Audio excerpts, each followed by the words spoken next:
Pilkada telah usai diselenggarakan. Tetapi cerita tentang pilkada di daerah Jakarta selalu tentang sejarah baru. Makanya malam hari ini saya mengundang Gubernur DKI Jakarta periode 2017-2022 yang juga pernah berlaga di Pilpres 2024, Bapak Anies Baswedan. Terima kasih Pak Anies sudah di Rosi. Sama-sama, makasih Rosi udah ngundang. Ini bisa balik. Kita sudah pilkada kemarin hari Rabu dan sekarang hari Kamis malam.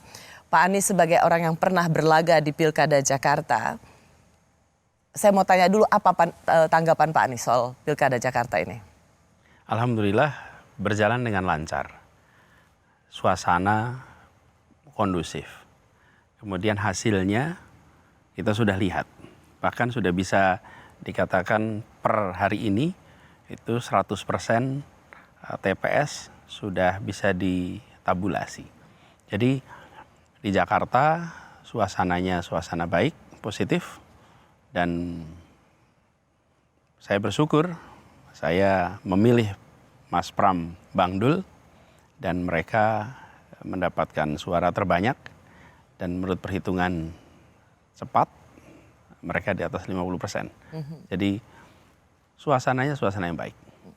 Pak Anies kalau saya itu dari sisi sesuatu yang baik, tapi saya mau tanya apakah ada yang menurut Pak Anies kejutan di Pilkada Jakarta kemarin? Kalau Pilkada Jakarta itu ada surveyor yang bilang nanti angkanya akan 53, angkanya akan 54, lalu kemudian benar kejadian, barangkali jadi kecurigaan. Tapi karena tidak ada satupun yang mengatakan bahwa akan final 1 putaran atau akan final 2 putaran. Dan angkanya yang muncul adalah angka yang menggambarkan potret aspirasi rakyat di Jakarta. Oh justru Pak Anies melihat bahwa ketika survei mengatakan bahwa ini pasti 1 putaran dan angkanya akan sekian persen, itu justru malah mengundang kecurigaan. Di Jakarta ini TPS-nya hanya 14.000. Karena itulah menurut saya ruang untuk melakukan intervensi dan lain-lain itu lebih terbatas. Kalau kita berbicara tentang skalanya 900.000 TPS dan begitu banyak di wilayah-wilayah yang tidak ada pantauan warga dengan menggunakan alat komunikasi digital, maka ruang untuk intervensi itu selalu ada. Tapi kalau di Jakarta ruangnya lebih sempit. Pak Anies ini kan nggak ikutan Pilkada Jakarta. Kenapa ikut sibuk? Jadi ada permintaan warga, khususnya rakyat miskin kota, rakyat kampung kota, yang menceritakan selama 2 tahun ini kami terlantar. Selama 2 tahun ini kami nggak jadi prioritas. Hal-hal yang dulu dikerjakan di DKI itu berhenti.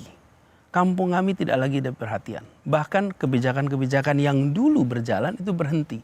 Jadi itulah yang membuat kenapa saya memantau, memperhatikan. Karena saya ingin memastikan mana calon yang paling sesuai dengan kebutuhan warga Jakarta yang dititipkan aspirasinya. Dan mana yang paling sesuai dengan paradigma pembangunan kota yang dulu pernah kita kerjakan di sini. Pak Anies, saya mencintai kota ini, Ros. Ya, Pak Anies, tapi begini Pak Anies. Ini mengapa saya katakan sekali lagi bahwa Jakarta dalam setiap pilkadanya selalu mencetak sejarah baru. Setelah pilkada sebelumnya Pak Anies berlaga dengan Pak Ahok, tidak ada pernah yang bisa membayangkan atau berimajinasi Ahoker dan anak Abah itu bersatu. Apakah menurut Pak Anies ada efek kejutan anak Abah untuk keterpilihan Mas Pram dan Bang Dul? Banyak teman-teman seperjuangan kemarin. Apakah itu relawan, apakah simpatisan, yang kemudian juga disebut dengan nama anak Abah, yang kemudian ikut bersama-sama dalam rombongan ini. Tapi keterpanggilan saya untuk terlibat itu bukan semata-mata soal oh ini mempersatukan kelompok A, kelompok B, kelompok C, bukan. Tapi ini soal bagaimana masa depan rakyat di Jakarta khususnya yang hari ini masih lemah. Bersatunya anak Abah dan Ahoker menurut Pak Anies adalah sesuatu yang memang real, genuine, atau hanya di panggung depan? ketika kita dipertunjukkan tentang masalah kemanusiaan, masalah keadilan, masalah kesetaraan, saya rasa latar belakang apapun akan ketemu kesamaan kok. Agama apapun, pilihan politik apapun, ketika sampai kepada persoalan-persoalan seperti ini. Kalau ditanya tentang keadilan bagi Kampung Bayam, mau ditanya dulu pilih A apa pilih B? Apa dulu agamanya A, B, C? Enggak. Sukunya apa? Tidak. Ini soal ketidakadilan. Mau didiamkan? Mau dibiarkan? Sudah cukup di ibu kota, di tempat yang penuh dengan perhatian media, penuh perhatian publik.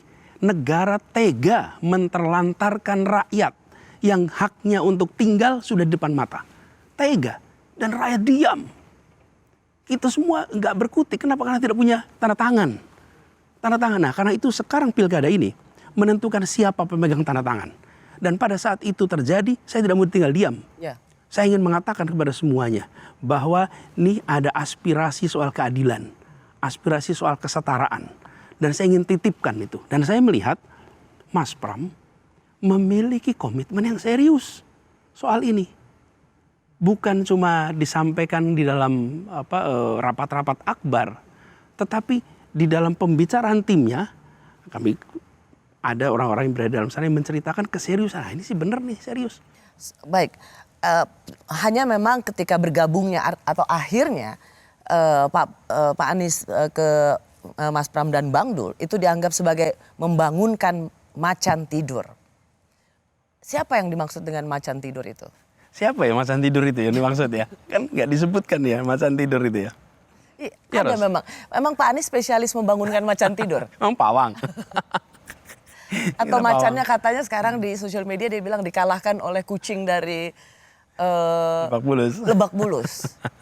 Iya, gini, soal macan tidur itu nanti biar yang ngomong aja lah yang jelasin siapa yang dimaksud dengan macan tidur. Tapi bagi saya pilkada ini itu adalah juga tentang persimpangan jalan untuk Jakarta ke depan. Tuh ya cerita warga itu konkret kok. Ros, kalau ketemu dengan warga Kampung Bayam, bagi mereka itu pilkada ini menentukan kami nanti akan bisa tinggal di sini nggak ya?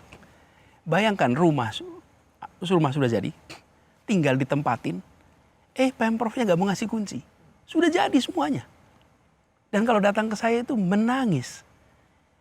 Ketika Furkon ditangkap, aktivis Kampung Bayam, istri, anak-anaknya semua datang ke rumah dengan kondisi emosional sekali. Lalu bagi saya melihat pilkada ini tentang mereka. Ketemu dengan teman-teman Bukit Duri yang sekarang di Cakung, Pak, masa depan apartemen tempat rusun kami gimana nanti ya? Ya. Jadi terus kalau ada yang memandang ini semata-mata sebagai sebuah pertandingan, ini pertandingan nih antar A lawan B, mana yang mau kita dukung? Bagi saya ini soal misi menghadirkan keadilan bagi Jakarta, misi menitipkan amanat rakyat kampung kecil, rakyat kampung miskin kepada salah satu calon. Jadi bahwa itu kemudian memancing reaksi secara politik, ya biar saja. Tapi bukan itu tujuan saya. Tetapi pertanyaannya, mengapa efek kejut ini juga tidak bisa membuat atau belum bisa dideklarasikan sebagai kemenangan satu putaran?